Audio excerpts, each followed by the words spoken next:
नमस्कार, चैनिक future news से मैं कविता।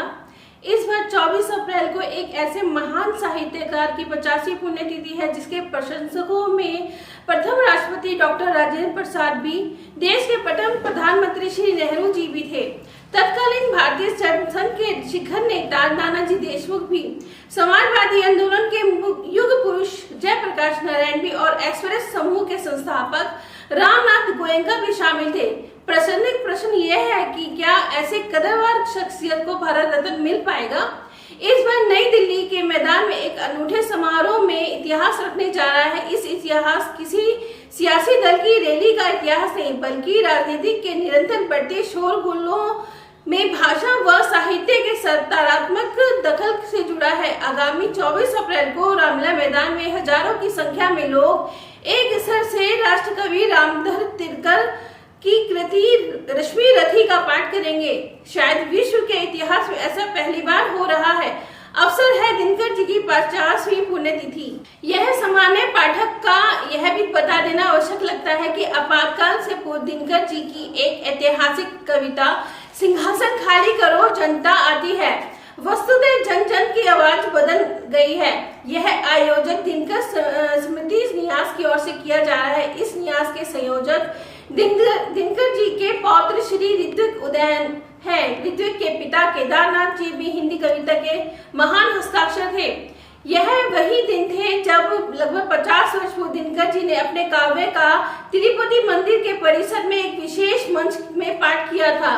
घटना 50 वर्ष पुरानी है। इस कविता पाठ में तत्कालीन भारतीय जनसंघ के नेता नानाजी देशमुख, एक्सप्रेस समूह के रामनाथ गोयनका व समाजवादी नेता अच्युत हर्षवर्धन भी मंदिर परिसर में मौजूद थे।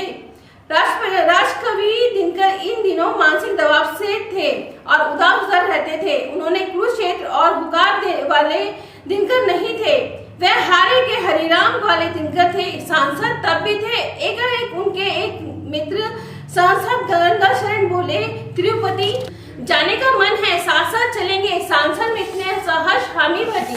प्रश्न पूछा, मन में क्या चल रहा है? मेरे प्रिय मित्र बोले, एक ऐसा लगता है जेपी ठीक नहीं चल रहे, उनकी इस समय देश में आवश्यकता है, उनके लिए प्रार्थना करेंगे।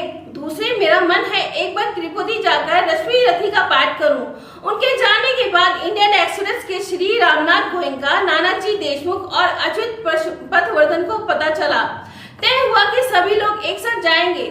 वह दिनकर जी की तिरुपति बालाजी के समक्ष अपनी सार्वजनिक प्रार्थना के मुखर स्वरों में यही मांगा कि तिरुपति भगवान मेरी आयु में से कुछ वर्ष ले लो, मगर जेपी की आयु लंबी कर दो। इस समय देश को उसके नेतृत्व की परम आवश्यकता है।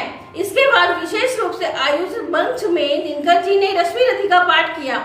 उस दिन तिरुपति में आयोजकों ने एक नगर में कई स्थानों पर माइक लगवा दिए थे ताकि एक ऐतिहासिक काव्य पाठ उनके अन्य प्रशंसक भी सुन सके।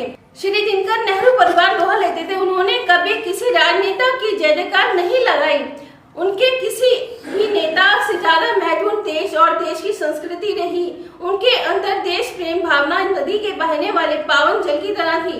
उन्होंने देश के लिए अपना सब कुछ लुटा देने वाले सैनिकों के लिए लिखा, जला अस्थियां बारी बारी, जला अस्थियां बारी बारी, चिटकाई जिनको चिंगारी, जो चढ़ गए पुण्य वेदी पर बिना गर्दन का मोल, कलम आज उनकी जय जय बोल, कलम आज उनकी जय जय बोल। दिनकर के स्वाधीन भारत में पहले प्रधानमंत्री जवाहरलाल नेहरू के लिए राष्ट्रपति महात्मा गांधी तक के लिए कलम चलाए। एक प्रसंग ऐसा ही था जब सांसद की सीढ़ियां उतरते हुए नेहरू जी लड़खड़ा गए, तब दिनकर जी ने सहारा दिया। इस पर नेहरू जी ने कहा, शुक्रिया। दिनकर तुरंत बोले, जब जब राजनीतिक लड़खड़ाएगी तब तक साहित्य उसे सहारा देगा। दिनकर ने यही तेवर ताउम्र बरकरार रखे। जब देश में आपातकाल लगा तब सभी अपनी अपनी कलम सत्ता के आगे झुका रहे थे।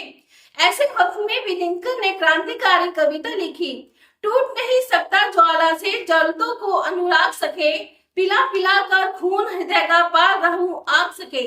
ऐसे में एक प्रकरण उस वक्त का है जब अंग्रेजी सरकार की नौकरी कर रहे थे। उस दौरान भी वह ब्रिटेनिया सरकार के खिलाफ कविता लिखते थे। उनके विरोध में कारण महज 4 साल की नौकरी में दिनकर का 22 बार तबादला हुआ। इस बार जब उनका हुकार का वह संग्रह के लिए अंग्रेजी हुकूमत ने बुलाया और पूछा कि इसको लिखने से पहले उन्होंने इजाजत क्यों नहीं ली तो दिनकर ने कहा, मेरे भविष्य इस नौकरी में नहीं साहित्य में है और इजाजत लेने से लिखने से बेहतर है मैं समझूंगा लिखना छोड़ दूं। धन्यवाद। हमारे YouTube चैनल को सब्सक्राइब कीजिए व अन्य दोस्तों के साथ शेयर कीजिए। धन्यवाद। बड़ी से बड़ी खबर,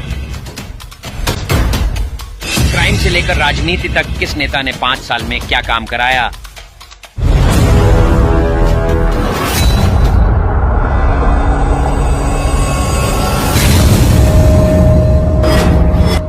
मिलेगी सबसे पहले हर खबर चेंजिंग फ्यूचर न्यूज पर, जो बदलेगा आपका